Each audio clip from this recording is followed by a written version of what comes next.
Configuring the different pages and the content on them for your website can often seem overwhelming. But if you break it down into simple steps and look at each page individually and the content that it needs to display, it's really not that hard.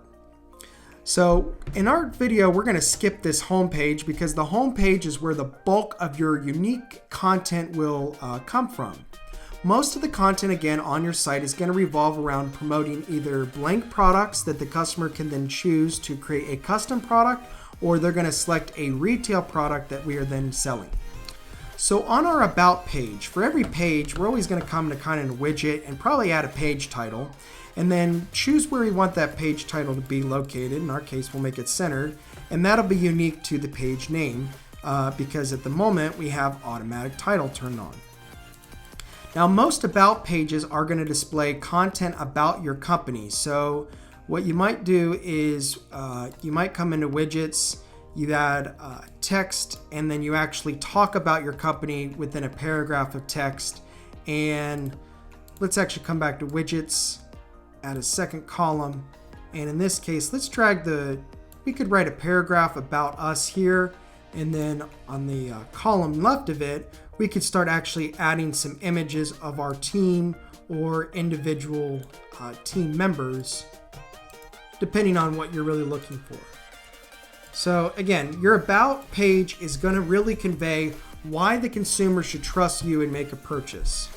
If you choose to turn off your contact page or just not make it always available, you can always come into widgets and then put a form, so we could add it underneath this text. And from here, we could actually,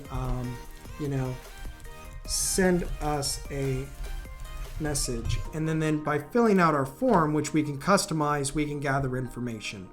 So a lot of the times, the About page, again, is going to convey why they should purchase from you and how they can reach you.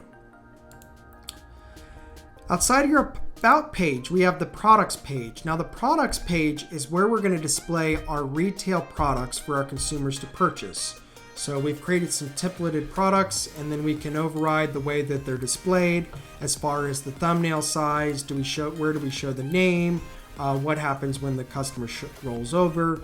All of these different settings. So this is configuring the way that these products look.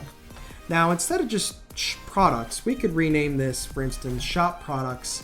And again, it's going to kind of get more of it across that, okay, here's where our retail products are to actually view. When it comes to the designs page, it's a lot like the products, except instead of choosing a pre-decorated product, they first select the design, and then from there they choose the product they want it to be on. So what I like to do is potentially change this to browse designs, and then we're actually calling them to, okay, select the design and then the product you want it to be on. The Create page is not exactly straightforward right off the bat, but essentially the Create page is where we're displaying the different customizable products that we can, our consumers can essentially come to and design and then order. So we'll make this customizable products. Click Save.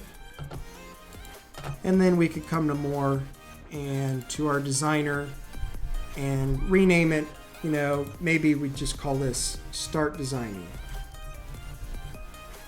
And then if we want to preview it of how it all works, we can. The actual navigation, Home, About, Shop Products, Browse Designs, Customizable Products, and then Start Designing. Hopefully you find this video helpful. Thank you.